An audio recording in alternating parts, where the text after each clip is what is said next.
Here come the boys. Y'all ready to go swimming, baby? Come on. Give it up. Get out of that water. I tried telling y'all, it's swim lessons, baby.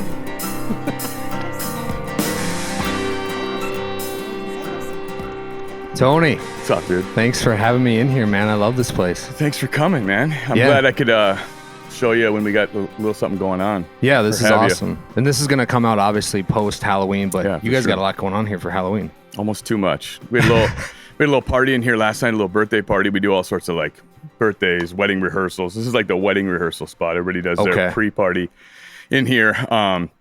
But yeah, normally we wouldn't do a party beforehand when we got such a big event Yeah. coming tonight. But we said, why not? So yeah, it's been a crazy week, and we're hoping that the weather doesn't turn too many people away for Yeah. the big costume contest, Halloween bash. It's like it's the best. It's probably, as far as like our staff, and it's the one night we all look forward to the most until there's 500 people in here and we're drowning behind the bar and everybody's costumes are falling apart. And I hate to interrupt you. Can you pull Yeah. that mic a little bit closer to your face? yes, I can. How's that? There we go. That's All a right. lot better. Very good. Yeah, I'm sure it's tough because right now, this part of the year is there shouldn't be snow on the ground. I know, it's terrible. It literally, we were on the rooftop a week ago.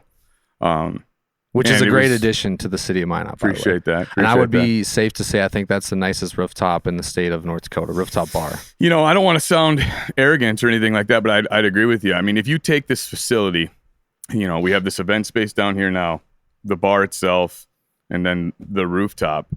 If you would put this, like, you know, Minot's got its limitations. Minot is, 50,000 people. Yeah. I mean, the micro, metro, whatever you want to call it, it's like 75,000 with the air base and all the small towns around it. But, we have our limitations. There's only, so many people that are, going out to bars and restaurants.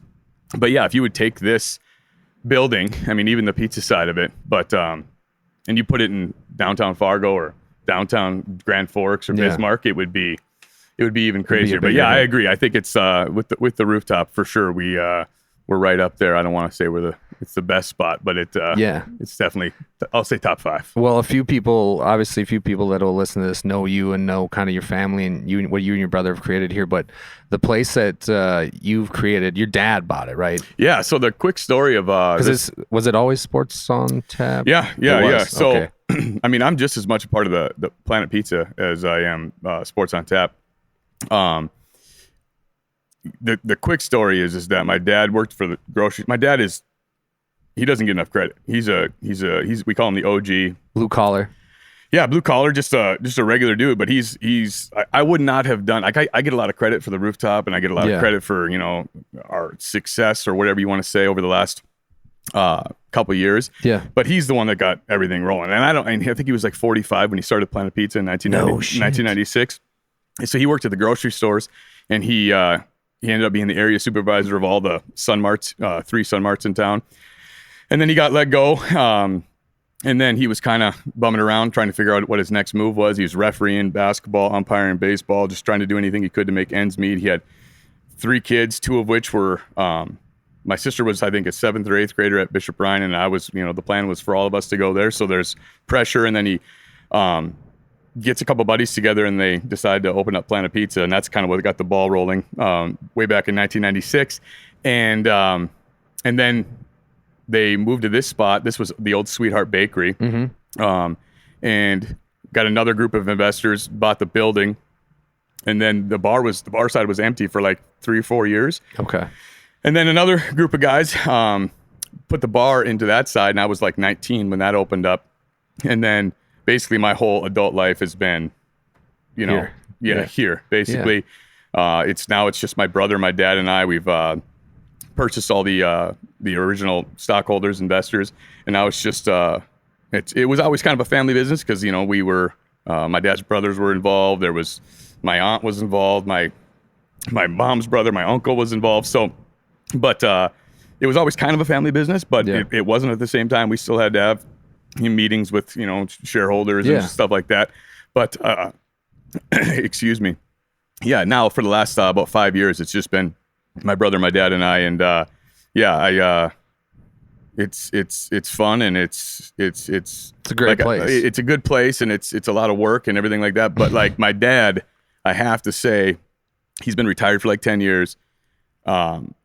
We call him the OG. He thought when we started calling him the OG, he thought it meant old guy. Yeah. But original gangster or whatever. What's your dad's name? Fred. Shout out Fred. Shout out to Freddie. Like I said, he was 45 when he took the leap. Like, it's a lot easier for me to put a rooftop on a existing business. Yeah. You take all your P&Ls and all your tax statements and everything to the bank, and there's an existing foundation here. Yeah. So I feel like I sometimes get too much credit for the rooftop edition, because honestly, I don't think if I was a regular guy working at a regular job and I got let go, I don't think I would have had the balls to. I was just gonna say that, to be 45 and willing to just put yourself out there and have some good buddies to back you too. How much did his friends believe in him? Yeah, I mean, I think I think they believed in the idea too. Minot was like, kind of a sleepy little town, didn't have a whole lot to do, so there was a need for Planet Pizza. And then that started, working to the extent it was working. So then, the bar isn't a terrible idea if, one side's already working. But yeah, the balls, I don't really know what other word, it's not coming to me right now. That Yeah. I just wouldn't have done it. And I would have just, I would be like a teacher, coach, or I don't know what I'd be doing. But yeah, he's crazy for the financial, all the risks that are involved in it. Like, it's wild. It's for sure. Yeah. So like you said, shout out Freddie. Now, was it a Packer bar, Green Bay Packer bar from the get-go? No, that was a bad decision. That was a bad decision we made. We started doing the Sunday football stuff, and that was fun. And we'd have all sorts of different teams in, and then there was one game, it got a little heated. Packers Vikings game, like we were like running around, like, you ever heard that song that Green Bay plays when they score? It's like, I want to bang on the drum all day. And then we feel like, I don't know how, but we got like a snare drum in here, and we were like running up and down the bar, like banging this drum and playing the song. And around that same time, like it was when the Packers won the Super Bowl in like 2011 or something like that. Yeah. And then we kind of leaned into like, all right, let's become a Packer bar, because we saw that like Packers, they do this like Packers everywhere. Like, you can be an official Green Bay bar or whatever. Yeah. And then they won, and we were obnoxious, and we were loud, and we were jerks, and we were, enjoying our own place, and the team was winning. And then like a lot of those other fans, I think they stopped coming as much. Ooh. So it probably should have played a little bit more neutral sports bar for everybody. But no, that was just a little wrinkle. I was just online one day, and we're like, oh, let's be an official Packer bar. It doesn't do anything. I think you can find us like on their website if you really, really, really look. Yeah. But it's not something that's like bringing any type of business. And honestly, like the football and the UFC and like being a sports bar is not actually, for one, it's not how we make our money at all whatsoever. Mm-hmm. And two, it's like people don't realize, like, for us to get the NFL Sunday ticket, it's expensive. I bet thousands, not Did 1, you get 2, it 3, 4, 5, 6. It's more than that. It's thousands of dollars. Yeah, we have it. It's more than $6,000. It's crazy, because all of those like sporting packages, they have your occupancy on file. So like, it's not by TV, it's not by seats, it's by occupancy. So we're a big place. So yeah, it's crazy. So yeah, being a sports bar, we make our money being a nightclub, if I'm being honest. I mean, with the rooftop, it's a little bit different. There's people up there all day enjoying it, playing cornhole, eating food, relaxing and stuff like that. But still, that crowd will leave throughout the afternoon, early evening, and then still like the party crowd comes in at night, and that's that's kind of how we butter our bread for the most part. Well, you've been to Scottsdale, Arizona, right? Yeah, a bunch of times. I used to live there a couple years back, and like a lot of those old town bars, like in the bar scene, they're exactly what you do. They're a pizzeria or a restaurant during the day, and then about 3-4 o'clock, they clear everybody out, take all the seats out, and it's a dance floor. Right. And that they're finding a ton of success. So it's not surprising that you find success too. Yeah, I mean, and we're kind of like, I don't know, we're not the only people that are doing it. There's other people that do karaoke and bands and stuff like that. But I mean, when I took it over, when I was like 21, 22, we were like happy hour, karaoke, weekday specials. It was like, what the heck are we doing? Like, we don't have any money. Like, we're not making this work.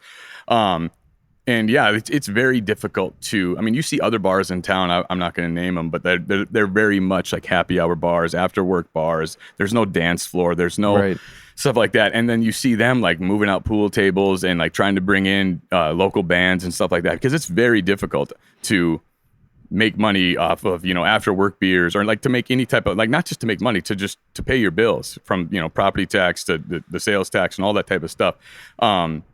So yeah, I mean, you got to really kind of figure it out. I mean, people are always like, oh, I can buy a case of beer for $12 and drink it at home. I'm like, yeah, but that's not what you're paying for. You're paying for the atmosphere and the other people that you're going to be interacting with. And to bring in those other people, you need to create an atmosphere, which costs a lot of money. I mean, and not all, I mean, if you break down one beer, we charge $5 for it. I mean, you take out, 10% in taxes, then the labor, then the cost of the goods, then, our electric bill and our gas bill and our all of our sports packages.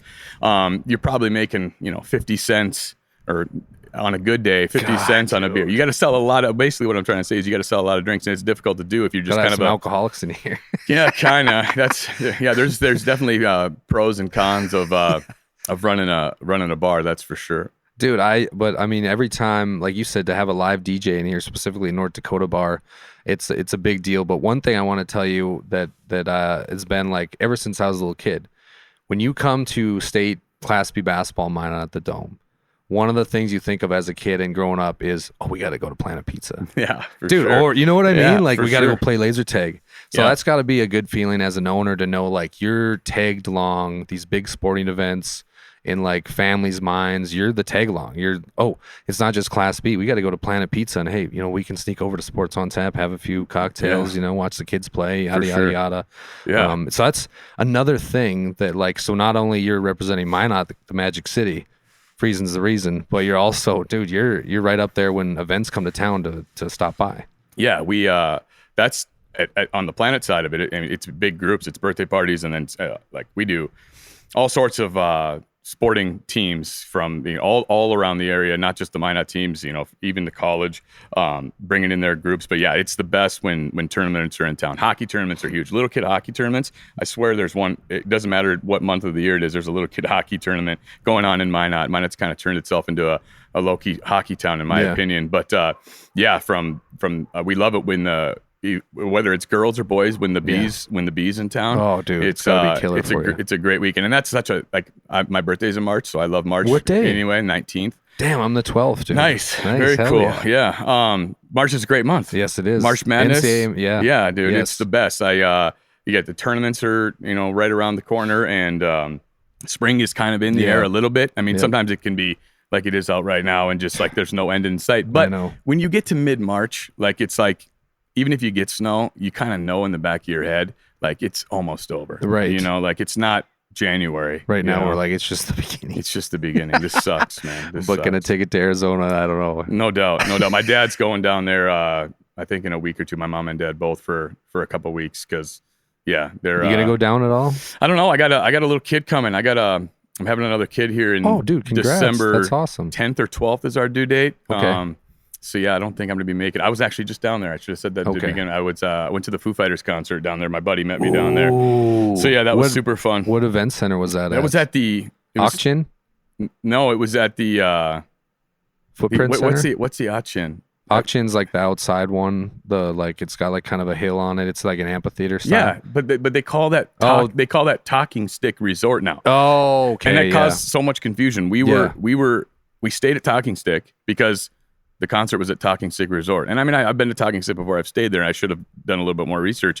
But yeah, the concert was all the way in Glendale, basically, at this at Talking Stick. So there was other people checking in, and they were saying the same thing. They're like, oh, we thought the concert was close by here or on this property. I didn't know they changed names. That's crazy. So it made a bunch of people confused. But yeah, that was cool. We were in the pit, and the pit is super small. Yeah. And then, the Foo Fighters have a new drummer after Taylor Hawkins passed away. I've seen the Foo Fighters like, I don't know, 6 or 7 times. So yeah, that was a good time. I was just down there. So I don't think I'll be taking any trips anytime soon with, I got a 2-year-old and then another one on the way. So yeah, I'm already working too many hours the way it is with all the stuff we got going on at the pizza place and then at the bar. But how are the Foo Fighters live? They're the best. They're the best rock band in the last, I don't even know how many years. Dave Grohl is he's a master entertainer. He obviously he was a drummer and he can sing and play. I mean, the best part about the Foo Fighters live is Dave and his like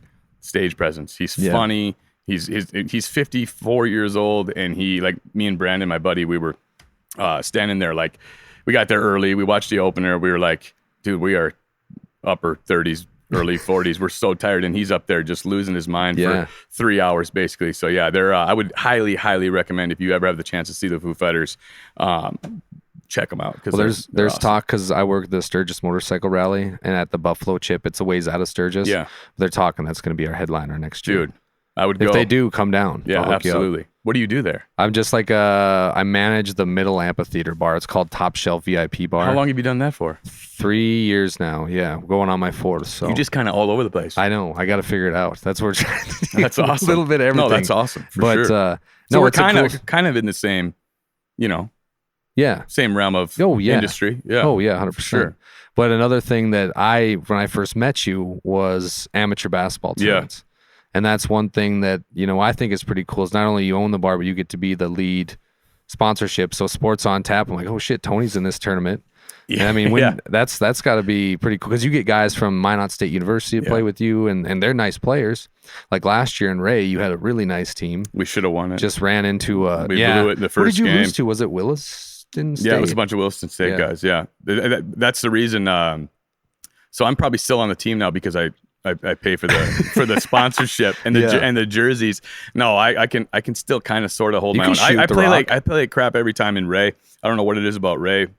I think it's like a letdown after the state tournament. You gear up for the state tournament, you get in shape, you and then it's like Ray's a couple weeks after, and I stop playing, and then I try to go up there and play, and it's like legit. You don't think you're going to Ray, North Dakota. It's like just a sleepy nothing town. Yeah. And then you get there, and it's like a bunch of college players for the most part. It's a great tournament. You got to have your shit together. But I love. I probably only have a few more years left. My body's starting to fall apart a little bit. But you were mentioning earlier about like when high school or younger age people come to Minot for tournaments. That's another great thing with the bar, is like when the state amateur is in town. Even though less people come when it's in Minot, I feel like less teams come. But I feel like we have a really good kind of reputation or rapport with like a bunch of Bismarck guys. Mm-hmm. They love to come up for the the state B or whatever tournament it is, and all the boys like to get after it in the bar. Because in Bismarck's kind of a weird scene down there. Like you have like these like the stadium and the lodge, and you have like the elbow room, and you have like Bucks is no longer. And people used to kind of happen in that building. Probably another bank. I have no idea, but probably. And I've talked to people in Bismarck, and they don't know either. But there is not a place like Sports on Tap there. No. I mean, they have that little rooftop, but that's more of kind of a niche, smaller crowd. The elbow room, if you go there past 10 o'clock, you're not going to get a drink. Yeah. And it's like, I don't want to say it's not a dive bar, but it's kind of like a neighborhood vibe. So yeah, like we get a lot of feedback from Bismarck people that they, or when the state fair is in town, I know a lot of our Bismarck buddies, I'm sure people that you know too, that they'll come up and they'll hang out at the bar before and after the concerts and stuff like that. So yeah, when there's tournaments in town, whether it's young or old, we get the kids teams down there, then we get the adults upstairs. It's a nice little niche that we have kind of carved out for ourselves. But Bismarck people, they always tell me that they need a Sports on Tap in Bismarck, and I'm like, I can barely run this place, man. We don't. It's just smoke and mirrors, man. We don't know what we're doing. We've been in business for 20 years, and we're still figuring stuff out. So I don't see that happening anytime. We actually were thinking about. There was a Planet Pizza. We're kind of all over the place right now. There was a Planet Pizza in Grand Forks. They put a Planet Pizza in Grand Forks. It should have worked, and it didn't for lots of reasons that I won't talk about on this. But that was like one of the biggest regrets of my dad's like business career, is closing that store. Like he probably should have just kept it open, grinded through it. But he's had kids here. He was running this place, and basically. The problem with most restaurants when they close is that there's not enough business. Mm-hmm. One of the problems there was it was not that. It was like there was too much business, and like the staff or whatever was they were dropping the ball too much. Mm-hmm. But before the pandemic, my brother and I we were talking to a realtor. We were trying to look at spaces, and before the pandemic, we were thinking about Planet Pizza Bismarck because Bismarck's huge. It's super. It's growing. It seems like it would work. I mean, Space Aliens, every time you drive by Space Aliens, just packed down there. And quick note, we were around before Space Aliens, not the other way around, just for people out there. Yep. But the problem back then, before the pandemic, was real estate was so expensive. It was like, geez, like we're gonna be, $20,000 a month probably for a space because we need a big space. I mean, that's probably a conservative number. And then now after the pandemic and all that stuff happened, it's like it's the opposite. Now there's all sorts of huge like warehouse style, like there's that little mall right on the north side of Bismarck that has like where their department stores used to be. Like there's like a bunch of stuff that's open. Brand new buildings on the north side of Bismarck that are open, like for lease, for rent. And I'm pretty sure, if they're sitting empty, you could get them for way cheaper than you used to be able to. But now there's no employees. Like me and my brother, I'm 37. We were making pizzas in the restaurant last night till 8:30 last night. So like we are struggling to find employees here. So that kind of conversation is on hold right now until the workforce kind of gets its stuff together a little bit. Yeah, who knows if that will ever happen? But yeah, we're a mom and pop shop, one of one, and that's probably not going to change anytime soon. Yeah, this is a good spot. Yeah. One thing I did want to ask you, and I was going to ask before we jumped on here, but who is that bigger Italian guy that always plays on your amateur teams? He's older guy, big rip dude. Italian? You think he's Italian? Does he look Italian? I'm going to tell him you said that. Straight out of New York. He's actually, I think he's Latino. He's Mexican. I don't know what the PC term is to say, but his name's Steve. He came up here to play basketball at Minot State. For some reason, it didn't work out way back in the day, like I would say late 90s. And then he's just stuck around ever since. Now he's a Minot guy. And he trains, he does what I believe he's a subsidiary of what Mark Kinnebrew does in Bismarck. I can't remember the name of the training. Yeah. But I'm pretty sure it's the same like product. And he's the instructor, and maybe he owns it. I don't know how it works here, but yeah, he lives and breathes basketball. He's in the gym. I drive by the auditorium, and he's in there training people day and night. Yeah, he's a good dude, Steve. He's our big homie. I wish he wasn't on our team so I could have the excuse of like being tired or out of shape, being the old guy, but he's got me by a few years. I don't think he's retiring anytime soon, so I'm not going to ever probably be the elder statesman on the team, even though it kind of seems like I am. Yeah, sometimes. Mark Kinnebrew's kid, the youngest boy he just posted on his social media, like did a between the legs slam dunk, and he's going to be a sophomore. Yeah, all of his kids, his girls are good. Yeah, I mean, I think my kids would probably be a lot better at sports. I mean, one's not born yet and one's 2.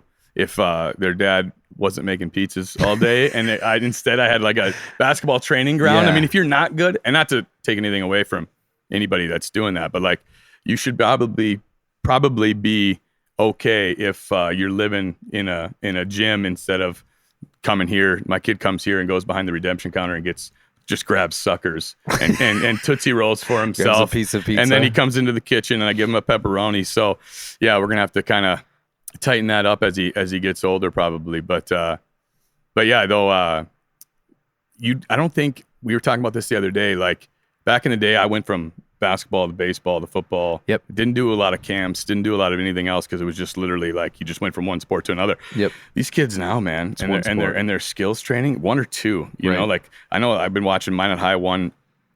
Shout out to PSP Network. It's a great network. Yeah, we were just talking about that. My buddy night. Nick Holberg, dude, his owns voice it and runs is it. amazing. Yeah, well, he's done like you name it, he's done it as far as like broadcasting from not NASCAR, but like racing to professional hockey to basketball to football. I mean, he's emceed our costume contest before. He dressed up as Little Wayne a couple years ago. It was hilarious. I mean, he's done literally everything you can do in front of the mic for a guy who's still in his 30s. But yeah, we had PSP on in this event space for the party we had in here last night. We had it in Planet Pizza. We had it at Sports on Tap. Because of the weather, nobody wanted to go sit in that. And now you can, have that option of not going out there and watching it. It's awesome. And we had Minot High on last night. And I think I notice a lot of the names from basketball, some of them, but I know there's some kids on there that like play 1 or 2 sports and they're football players or whatever. Mm-hmm. So yeah, it's a little bit different times than I think it was when we grew up. You gotta have your stuff together and be working on it all year round, or else you're gonna be falling behind. That's for sure. Oh, 100%. Yeah. One question I wanted to ask you when we came into this was, a lot of people, especially in business, they say, don't work with your family. If you work with your family, it's tough. You obviously work, like you just said, hand in hand with your brother. You were here last night grinding it out. What's it like to work with your brother, who's a younger brother to you? Yeah. And how do you guys maintain a healthy relationship and still have that respect for each other? Yeah, that's a good question. And it's like, who do you work with? Because I've had falling out with business partners. I know my dad has. I mean, everybody I know has had, businesses kind of, rise and fall or whatever with family or without family. Yeah. The good part about what we got going on here is the size of the operation that we're running. If we were running my mom still works at Planet Pizza 5 days a week. She is a busybody. We don't ever want her to retire. She doesn't have any, plans to. So it's not just my brother and me, it's my mom as well. And if we were running like a 40-seat, like small little pizza shop and all of us were sharing an office, and like that would be disastrous. Bad. We've never really had any issues whatsoever. I mean, we haven't, and I don't foresee it happening. We both have like very defined roles. I, run the bar and he runs Planet Pizza, as far as, hiring, firing, ordering, inventory. I mean, everything that I do at the bar, he does down at Planet Pizza. We both have like, I have a really, really, really good GM upstairs. He has the same down here. But yeah, if it's a small spot, like you really got to have defined roles. I mean, if it was smaller, there would definitely necessarily like one person would have to be like maybe the kitchen manager. One person would have to be like the front end dealing with more of the financials. But yeah, we're lucky in the fact that that it's big enough. Like my office is up here and his office is literally on the other side of the block. I mean, this is basically a city block. So yeah, it can definitely, I mean, there's been a couple things here and there that I'm like, what, we have like a different like way of making a pizza or something like that. But it's been really nice. Like there's enough things that happen in this place that we can go a week without seeing each other, or we see each other 3 times a day, every day. But if somebody's, needing to, like I can cover for him, he can cover for me, and we all have our own. So this is a little bit different than a normal, like if we were running, if we owned a Subway or something like that. So basically what you're saying is just give each other space. Yeah, I mean, and the roles is the biggest thing. Like, he has his thing. I ask him questions. Right. He asks me questions. I know stuff about this building and the bar side that he has no idea about. And vice versa. And yeah, that really kind of works. It works well for us so far. And I don't foresee it being a problem in the future just because of the sheer size of, there's so many moving parts in this place, man. Yeah. The pizza thing it's probably more of an operation down there. Like I work more down there for the help. It's easier to find help in the bar. 21 to 30-year-old people like the atmosphere and the tips and stuff like that. Down at Planet, it's a little bit difficult. So we work down there together a little bit more. But yeah, it's there's lots of moving parts and there's always things to do. Yeah, well, it's got to be a good feeling at the end of the day when you're kind of working with your brother, you can read what he's doing, and at the end of the day, this can be a successful business. Yeah, I mean, because we're just going to basically rely on each other. Yeah. Like, that's like, sometimes things get a little tight and, whatever happens, bad weather and, keeps people away and you get, but at the end of the day, like, I know I can, which is kind of a shitty thing to say, but like, I could get back if it really came down to it. I could bartend for tips. I could make every single pizza through the lunch and dinner rush. And like same with him. Like we could really, it would have to be something catastrophic to take us out. Like, because you can really kind of, as the years go on and the business keeps growing, like, you kind of, you can put employees to take care of stuff that you used to do. Like I literally used to work in the pizza kitchen, bartend 5 nights a week. I was the cleaner. We used to have to clean the bar. Now we have cleaning crews, and we have, you can really get back to basics if it really came down to it. And like, there is a little bit of a security blanket in that. Like, we'd do anything we possibly could to make this thing successful. Yeah, for sure. Yeah. No, I think you're right. And one of the questions that I want to ask that I haven't got to see from you is, do you have an NBA team? This is going to be, who's your squad? This is going to be I'm going to have to explain this. I'm a Warriors guy, and it's easy to be a Warriors guy. Pre-Steph? I have a picture with Steph Curry. Really? When they lost to the Clippers in the first round or second round of the playoffs, in 2013. So I think it was 2 years before, or maybe it was a year before they won the title. But I was going to Warriors games 2013, 2014.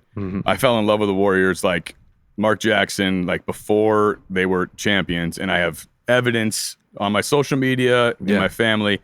So yeah, I'm a Warriors guy. I'd never liked the Lakers when Shaq was there. They didn't do anything for me. I like Shaq personally, but I don't like him as a basketball guy. Just like I can't relate to a 7-foot freak who can just push you out of the way and score. Like I can't relate. It's kind of why I don't like LeBron either. Like I can't relate to Steph Curry either. But literally, he's like my size. He's like an inch taller than me.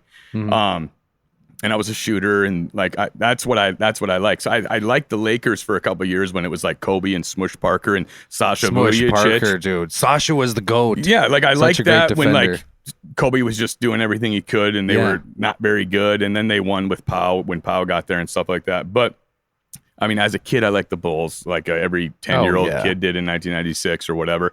And then I was kind of NBA homeless, and then for the last like over 10 years, I've been on the Warriors train. I've been to a bunch of games. My brother and I have been to a couple games. If I could do one thing, I think like just it would be to watch the Warriors. I love the way they play. It's like it's moving without the ball. It's team basketball. They had like 32 assists last night. I think it's the way basketball should be played. And then they have the wow factor with the shooters and stuff like that. So yeah, I'm a Warriors guy. I know you're a Chiefs guy. You have an NBA team? I like the Suns because I lived there for a while, and that was like when they first drafted Devin Booker out of Kentucky, and everybody's like killed the Warriors a couple nights ago. He's the man. He is the man. I think the Suns have a talented team. Did you watch that game? No, I watched them play the Lakers, and Booker was out. Yeah, so I don't know what that's about. He basically beat the Warriors, and then he didn't play the next game. Yeah. That's the one shitty part about the NBA, all this load management stuff. Everybody hates on the NBA around here.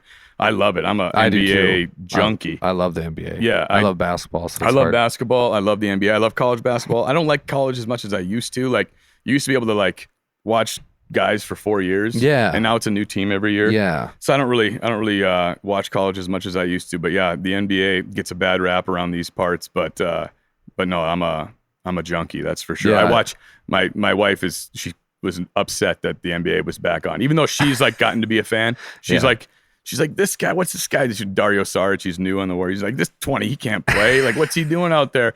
And so she's into it now, but it's also like we've been watching playoff baseball. Football's on. Now it's already basketball season, and there's like no compromising. Yeah. Like we need to take Toy Story off the TV. Yeah, and my son is not happy about that. Yeah. Like it's basketball season already. So at my house, Victor Wembanyama's like gonna bring in a lot of. Dude, that guy is huge. I mean, you see that first preseason in NBA Summer League, which I've been to a few times, which I love. He looked like shook, and he looked slow, and he looked like not strong, and then he looked like the best player in the league. Yeah. It's crazy. Defensively, I mean, you can't even shoot over him. He closes out like he's fast and just. We play in these, going back to like rec basketball, we play it like Ray, and like I'm not like in shape or anything like that, but we bring in these Minot State guys and we play against these Wilson guys. It's so hard to score, and they're like 6'4", 6'5". Right. They're not 7'5" like Wembanyama. Like I don't even know. Like that's why I like Curry so much, because he's legitimately an inch taller than me, 2 inches maybe. And he's scoring on the best athletes in the world. They're 7 feet tall. They're strong. Like sometimes we'll play like in a game against these college players, and they're playing at no shade on them, but they're playing at Minot State. They're playing at Wilson State, and these guys are freak athletes. They're dunking the ball. They're unbelievable. It's like I don't even know how sometimes. I don't know how you can score in the NBA. It's unbelievable. Yeah, no, he's a freak, and just like you said, that's. How tall is Klay Thompson? He can't be. I think 6'5", 6'6". He's 6'5". Yeah, he's sneaky tall. I met him too. Jesus. Just passed him in the hallway of the hotel after the game, and he was pissed because they just lost to the Clippers or whatever. Yeah. But I actually went to a Warriors game the year before that. I think that was 13. They were playing the Nuggets in the first round. They won that game. Me and my buddy went down there, and I met these guys from San Francisco. And one of the guys like knew Draymond, and this was like before they were big though. Like they were still like playing in Oakland, and they weren't the champs or anything like that. And then I went to LA for that Clippers game. I just went by myself, and Mike, the guy I met down there, he got me like not press pass, but like friends and family pass. Like we it was me and him, and we had Draymond Green's 2 tickets for so I got to sit in the Staples Center after, and like literally all the players just came out. Sick. It was sick. So, and that was before they were champions. Just I need to throw that out there again. But yeah, Draymond and Clay, I think they're both like 6'6", which is crazy for Dre because he's like a center. What do you think of Draymond Green? I love him. Do you? And now I love Chris Paul, and I hated Chris Paul. Yeah. I hated Chris Paul. Like I would literally text my brother about how much I hated him. But now he's on our team. And it's been a nice couple games. But yeah, I mean, if Draymond's on your team, you love him. If he's not on your team, you hate him. And I think every team in every sport needs a guy like that. I don't like the whole being buddies with everybody. Right. Like even in rec league, there's teams that don't like us and we don't like them, and it's known. Makes it that much sweeter. And I don't care. Like nobody's gonna like everybody in any aspect of life. I like the chippiness. I've probably put my foot in my mouth too many times on the basketball court. And but no, I like that. I don't want everybody to be friends. Like I don't care if we're playing darts or foosball or whatever. Like people I say this, and I have to say this here, like something about Minot basketball scene, it gets shit on. And like if you take rec basketball seriously in Minot, you're like a loser, and high school's over and you need to give up the dream. But then I like softball, slow pitch underhand softball is like the most serious thing in the world. And the same guys that talk shit about basketball, like, you're a loser, like quit taking this so seriously, like spend like $2,500 a summer on new bats and new uniforms, and they travel all over the place to play slow pitch softball. And I'm like, well, why can you take that serious? But if I want to try in this basketball game, I'm a loser that was trying to relive the glory days. Like I don't get the disconnect. I think it kind of stems from jealousy. Like you kind of have to, and again, I'm not in very good shape right now, but you kind of have to keep yourself in shape to play basketball and to take basketball serious. Like there's rec leagues that people go out there and they don't take it serious and they're laughing and they're joking and everybody's really out of shape and it's a shitty game, but not in the league we play in. The league we play in, it's like I struggle to keep up. You know what I mean? Like, so I think the people that kind of talk shit about it are just the ones that couldn't do it, and that's their cope. The guy that does not take it serious and is the nicest competitor is Jason West. Jason is just kidding. Jason's the most intense dude. I love him. He's a great guy, but he's very intense. Jason is my brother, and him played at Minot State together, and that's how we're buddies with Jason. And he's one of our best friends. And I have to give credit where it's due. I think we've won the top league in Minot like 10 years in a row, and he's the reason why. He's ripped as hell. He's a firefighter now, isn't he? He's a firefighter. He's always at the gym. Yeah, that dude he's a monster, and he's good at basketball, and he's fun to have on your team. That's for he's sure. The man. Yeah, I got lots of stories about Jason losing his shit. We've battled his brother Jeff. It's the reason why Jason came out here. Jeff, they're all from California, and he got recruited to play at Mary. So then Jason came out and played at Mary, and then transferred to Minot State. And we've had lots of battles with Jeff, and I hate to say it, we've been on more of the losing side of things against them than on the winning. And Jason, I think it was the Dickinson tournament. He got called for a BS foul, and he took the ball, and it was a couple possession game. We were in the game. We were right there. It was like a couple minutes left. He had the ball, and he got called for a foul, and there's a garbage can right next to the court. It's kind of a weird spot for a garbage can, and he threw the ball in the garbage can, and popcorn just flew out all over onto the court. He got ejected. They tossed Jason out. Yeah, and then now I got to be a point guard for the next 2 minutes against his brother, and which is just another version of him. Needless to say, we lost that game. But yeah, there's more stories about that we could talk about. But yeah, again, he's one of those guys that I want on my team. Yeah, I don't care what we're doing. I'll take him on my team. That's for sure. Well, buddy, we've been at this for about 40 minutes. One question that I ask everybody that swim lessons is kind of about overcoming the tough times. I really want to ask you, what do you do to yourself when things aren't going your way? You got to kind of turn it around. What's something that you can maybe share today on the podcast that somebody could implement into their lives that might help? Well, there are a couple different things that pop into my head right away. It's changed for me over the last couple of years. Whenever I have shitty day or a bad day, and I go home, and my kid, who's 2, who literally changed my life. You don't have any kids, right? Nope. You do that. Do it as fast as you can. And I know it's like, sometimes people are like, kids, they take your freedom, and there's truth to all that stuff or whatever. But like, literally, I walk in. The other day, I grabbed my garbage can from the side of the road, and normally, that only happens once or twice a week. So I'll park. I have like a little carport, so you can see me pulling into it. And I grab my garbage can, so I'm taking longer to get inside. And my kid, I can see him through the door, comes up there, and he's putting his hands on the door, and he's looking for me. And he comes up to me, and he's like, I'm his hero. He thinks I'm the coolest guy in the world. That literally, I don't care. This place could have caught on fire, and if I come home to that, it's the best thing in the world. I can't wait to have another kid. Can't wait to see their interactions together. But family is huge. I mean, I can transition that into my brother. Like, we could be, getting killed, and stuff could be going wrong. We could be messing up orders. Things could just be going terribly.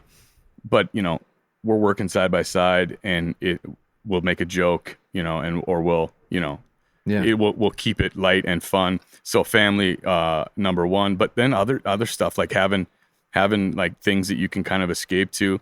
It sounds lame, but like basketball is one of my things, like to go play basketball or just to watch a game. Like the NBA schedule comes out, and I look forward to, and I watch every game, and just being able to kind of disconnect and go do something away from whatever it is in your life that kind of is not going correct or whatever are big things. Like, especially in this business, like, it's every day. Like, sometimes, especially back in the day before I had a family, I used to almost work too much because there's always something to do. There's literally like always something to do. Sometimes I used to feel bad sitting at home, like being like, well, there's a business here and there's people in the restaurant, and if they're not getting proper service, a review could be coming online, or so you got to be able to disconnect, and you got to be able to kind of have some other things in your life that you can kind of just fall into and not worry or think about too much. But yeah, those are the two biggest things is having some stuff outside of work or outside of, just kind of diversify what you're into, so you can kind of have a little bit of change up in your life. But then, the big one for me is family. It's been the best. I waited too long. Now I'm going to be the old dad. I'm going to be like a 40-year-old dad or whatever. But I do kind of wish I would have started earlier, because the kids is it's the wildest thing ever. Well, that's awesome, man. What a great answer, and appreciate it, Tony. Thanks for taking time. And hey, if you're ever listening, come to Minot, North Dakota. Come to Sports on Tap. Planet Pizza, best pizza in the world. Yeah, don't get it twisted. We actually have good pizza. Some people that aren't from here, they're like, this is like Chuck E. Cheese. You know what I mean? Like, it's not going to be good pizza. No but way. If you're not from here, I could understand why people would think that. But yeah, I think that's what kind of works for us. Is like, people, you can come here, and your kids want to come here, and they want to play and stuff like that. Hell yeah. But the parents are like, all right, we can go there, because like we enjoy the food to the extent that they enjoy it. So yeah, it can work. We got something for everybody. Up, down, whatever it is. What's the name of the big? Because when I was coaching basketball, we had a tournament here, and we bought the big ass pizza box. What's the hell? The Galactic. The Galactica, dude. Yeah, that is great. It barely fits through our oven. And then the old houses in town, like the houses that are built like pre 1950, 60, like you got to tilt them to get them through their doorway. So they're fun. Yeah, we make about 20 to 40 of those things on Saturdays. So I'm sure I'll be making some Galactic pizzas here in a little bit. Let's just keep this going, so I don't have to go into the kitchen and make all these Galactic pizzas. But well, I appreciate it, man. No, Thanks for everything coming you through, do, dude. And this was fun. Take care of yourself, and again, come to Sports on Tap. Minot. Yeah. Thanks, Tony. Appreciate it.